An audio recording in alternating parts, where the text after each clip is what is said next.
ഖുത്ബ അറബി ഭാഷയിൽ തന്നെയാണെന്ന് നിർബന്ധമൊന്നുമില്ല. കാരണം ഖുത്ബ എന്ന് പറഞ്ഞാൽ പ്രഭാഷണമാണ്. പ്രഭാഷണം ആൾക്കാർക്ക് മനസ്സിലാകണ്ടേ. അപ്പോൾ ഒരു നാട്ടിൽ കൂടുതൽ ആൾക്കാർക്ക് മനസ്സിലാകുന്ന ഭാഷയിലാണ് ഖുത്ബ നടത്തേണ്ടത്. ഇങ്ങനെ പറയുമ്പോൾ ശരിയാണെന്നൊക്കെ ചിലപ്പോൾ തോന്നും. പക്ഷെ ഇതിൽ ചെറിയ പ്രശ്നമുണ്ട്. കാരണം നബി സല്ലല്ലാഹു അലൈഹി വസല്ലം തങ്ങളുടെ കാലത്തിന് തൊട്ടുടനെ തന്നെ, നബി സല്ലല്ലാഹു തങ്ങളുടെ കാലത്ത് തന്നെ ഇസ്ലാം ഒരു ഇന്റർനാഷണൽ റിലീജിയൻ ആണ്. പക്ഷെ നബി സല്ലല്ലാഹു തങ്ങളുടെ കാലത്തിന് തൊട്ടുടനെ തന്നെ ഇസ്ലാം ഒരു ഗ്ലോബൽ റിലീജിയൻ ആണ്. അതായത് ഖാലിദ് ബിൻ വലീദ് റളിയല്ലാഹു പോയിട്ട് പേർഷ്യൻ എംപയർ മൊത്തം കീഴടക്കുന്നു. അവിടുത്തെ ഭാഷ ഏതായിരുന്നു?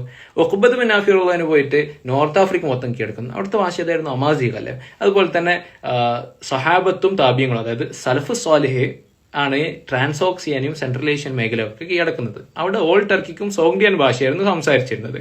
പോട്ടെ, സദേൺ ഫ്രഞ്ച് സിറ്റീസ്, സിസിലി അടുക്കുള്ള സദേൺ ഇറ്റാലിയൻ സിറ്റീസ്, ഇതൊക്കെ മുസ്ലിങ്ങൾ കീഴടക്കി. അവിടെ ഏത് ഭാഷയിലായിരുന്നു ഖുത്ബ നടത്തിയിരുന്നത്? നമ്മുടെ ഹിസ്പാനിക് സിറ്റീസ് ആയിട്ടുള്ള Barcelona, Madrid, Valencia, Sevilla, Granada, ഇവിടൊക്കെ ഏത് ഭാഷയിലായിരുന്നു ഖുത്ബ നടത്തിയിരുന്നത്? ഓക്കെ, നമ്മുടെ ക്രിസ്ത്യാനോ റൊണാൾഡോന്റെ നാടായിട്ടുള്ള ലിസ്ബൺ 400 വർഷം മുസ്ലിങ്ങൾ നടത്തിയത്. അവിടെ ഏതായാലും അറബി നാടല്ലല്ലോ. പക്ഷെ അവിടുത്തെ ഖുത്ബ ഏത് ഭാഷയിലായിരുന്നു ഉണ്ടായിരുന്നത്? അപ്പൊ ഇതിലൊരു പ്രശ്നം എന്താണെന്ന് വെച്ചാൽ, ഈ ഒരു ലോജിക്കിന്റെ പ്രശ്നം എന്താണെന്ന് വെച്ചാൽ, ഈ സ്വഹാബത്തിനും താബിയങ്ങൾക്കൊന്നും ഇപ്പോൾ ഇത് മനസ്സിലായില്ല. അതായത് ഖുത്ബ എങ്ങനെ നടത്തേണ്ടത് ഓൽക്കൊന്നും മനസ്സിലായില്ല. പക്ഷേ ഞമ്മക്കത് മനസ്സിലായി. നമ്മൾ 950 മലയാളത്തിൽ പ്രസംഗം തുടങ്ങി നമുക്കത് അറിയാം എങ്ങനെയാണ് ചെയ്യേണ്ടതെന്ന്. സ്വഹാബത്ത് താബിയങ്ങൾ ഒരിക്കൽ വിഷയത്തിൽ വലിയ ധാരണ ഇല്ലായിരുന്നു എന്നുള്ളൊരു പ്രശ്നം ഈ ഒരു ലോജിക്കിലുണ്ട്. മാത്രമല്ല, ആരാണ് ശരിക്കും ഇതൊരു ഔദ്യോഗിക രീതിയിൽ അനറബി ഭാഷയിൽ തുടങ്ങി നോക്കുമ്പോൾ ഇസ്ലാമിനെ പൊളിക്കാൻ ശ്രമിച്ച സെക്യുലറിസ്റ്റുകളും അതുപോലെ തന്നെ ഒരുപാട് കാഫിര്യങ്ങളുമാണ് യഥാർത്ഥത്തിൽ ഖുത്ബയുടെ ഭാഷ മാറ്റി നമുക്ക് കാണാൻ കഴിയും.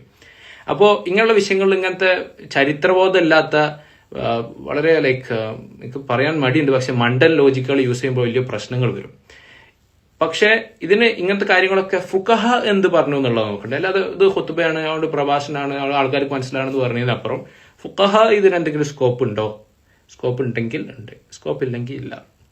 ആ രീതിയിലാണ് കാര്യങ്ങൾ അപ്രോച്ച് ചെയ്യേണ്ടത്.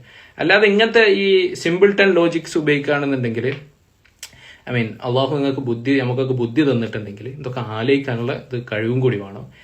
അത് ഉപയോഗിക്കുക. അപ്പോൾ അല്ലെങ്കിൽ പഠിച്ചോൻ ചോദിക്കാൻ എനിക്ക് ബുദ്ധി തന്നിട്ട് ഇത് ഉപയോഗിച്ചില്ലല്ലോ എന്ന്. ഇൻഷാ അല്ലാഹ് അള്ളാഹു നമുക്ക് എല്ലാവർക്കും ഖൈർ നൽകട്ടെ. സഹാബത്തിന്റെയും താബികളുടെ ഒക്കെ മാർഗത്തിൽ ചലിക്കുന്ന ശരിയായ സലഫികളായിട്ട് നമ്മൾ അള്ളാഹു മാറ്റട്ടെ. സ്യൂഡോ സലഫികളല്ല, ശരിയായ സലഫികൾ. അസ്സലാമു അലൈക്കും വറഹ്മത്തുള്ളാഹി.